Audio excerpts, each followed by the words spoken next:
Hi అండి. Welcome back to my channel Shameela's kitchen. నేను షమీల. ఈరోజు నేను చుక్క కూరతో పచ్చడైతే చేయబోతున్నాను. దీని రుచి అయితే చాలా బావుంటుంది. చాలా తక్కువ టైంలో అయిపోతుంది. అండ్ దీని హెల్త్ బెనిఫిట్స్ అయితే చాలా ఎక్కువండి. ఇందులో వైటమిన్ ఏ, సి చాలా పుష్కలంగా ఉంటాయండి. ఇందులో ఫైబర్ ఎక్కువగా ఉంటుంది. కాబట్టి మన డైజెస్టివ్ సిస్టమ్‌కి చాలా హెల్ప్ చేస్తుంది. అలాగే ఇది రెగ్యులర్‌గా తీసుకోవడం వలన కంటి చూపును కూడా మెరుగుపరుస్తుంది. అండ్ ఇది కొంచెం పుల్ల పుల్లగా ఉంటుందండి. ఇమ్యూనిటీ పవర్‌ని కూడా పెంచుతుంది. నేనైతే ఇక్కడ 4 కట్టలు చుక్క కూరని తీసుకున్నాను. వీటిని నీట్‌గా వాష్ చేసుకొని, క్లీన్ చేసుకొని సైడ్‌న పెట్టుకుంటున్నాను. నెక్స్ట్ ఒక పాన్‌లో 2, 3 టీ స్పూన్ల నువ్వుల్ని వేసుకొని మంచి కలర్ వచ్చే వరకు డ్రై రోస్ట్ చేసుకోవాలి. ఇవి సగం ఫ్రై అయిన తర్వాత ఇందులో ఎండుమిరపకాయలని యాడ్ చేస్తున్నాను. ఇది మీరు తినే కారాన్ని బట్టి యాడ్ చేసుకోండి. నేను కొంచెం ఎక్కువే తీసుకున్నాను. చుక్క కూర పుల్లగా ఉంటుంది కాబట్టి కారం ఎక్కువ ఉంటేనే బావుంటుంది. నెక్స్ట్ వీటన్నిటిని కూడా ఒక మిక్సీ జార్‌లోకి తీసుకుంటున్నాను. ఏ పచ్చడిలో అయినా కూడా కొంచెం కారం ఎక్కువ ఉంటేనే బావుంటుందండి. వీటిని పౌడర్ చేసుకొని సైడ్‌న పెట్టుకోవాలి. నెక్స్ట్ అదే పాన్‌లో కొంచెం ఆయిల్‌ని యాడ్ చేస్తున్నాను. ఆయిల్ కొద్దిగా వేడైన తర్వాత అందులో ఒక టీ స్పూన్ జీలకర్రని యాడ్ చేసుకోవాలి. ఈ జీలకర్ర కొంచెం ఫ్రై అయిన తర్వాత అందులో ఇందాక కట్ చేసి పెట్టుకున్నాం కదండీ చుక్క కూర. దాన్నైతే యాడ్ చేసుకోవాలి. చుక్క కూర చాలా మంది తినరండి. కానీ చాలా మంచిది తింటే. ఈ కూర ఎదిగే పిల్లలకి కూడా చాలా మంచిది. చుక్క కూరని ఇందులో యాడ్ చేసిన తర్వాత అందులో కొంచెం సాల్ట్‌ని వేసుకుంటున్నాను. దీన్ని మూత పెట్టుకొని ఒక 5 నిమిషాలు మగ్గించుకోవాలండి. చాలా తొందరగా మగ్గిపోతుందిది.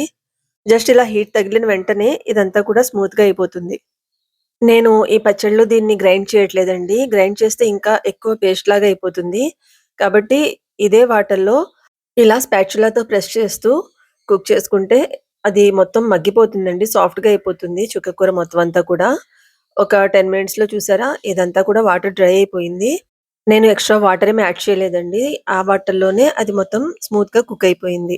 ఇందులో మనం ఆల్రెడీ గ్రైండ్ చేసుకున్న ఎండుమిరపకాయలు, నువ్వుల పౌడర్‌ని యాడ్ చేసుకోవాలి. దీన్ని ఈ చుక్క కూరలో మొత్తమంతా కలిసేటట్టుగా కలుపుకోవాలి. అంతేనండి. చాలా సింపుల్‌గా చుక్క కూర అయితే రెడీ అయిపోతుంది. దీంట్లోకి తాలింపయితే వేసుకుందాము. తాలింపు కోసం ఒక పాన్‌ని ఆయిల్ వేసుకొని స్టవ్ మీద పెట్టుకున్నాను. నెక్స్ట్ తాలింపు గింజలు తీసుకున్నానండి. పచ్చి శనగపప్పు, సాయి మినపప్పు, జీలకర్ర, ఎండుమిరపకాయ, కొంచెం కరివేపాకు. మీకు కావాలి అనుకుంటే ఇందులో కొద్దిగా ఇంగువని యాడ్ చేసినా బావుంటుంది. ఇవి కొంచెం వేగిన తర్వాత ఉల్లిపాయ ముక్కల్ని యాడ్ చేస్తున్నాను.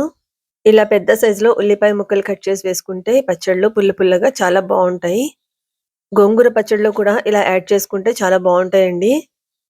తాలింపు బాగా వేగిందండి. ఇప్పుడు మనం కుక్ చేసుకున్న చుక్క కూరలో ఈ తాలింపునైతే యాడ్ చేసుకోవాలి. తాలింపు వేసిన తర్వాత మొత్తం అంతా కూడా కలిసేటట్టుగా కొంచెం సేపు కలుపుకోవాలి.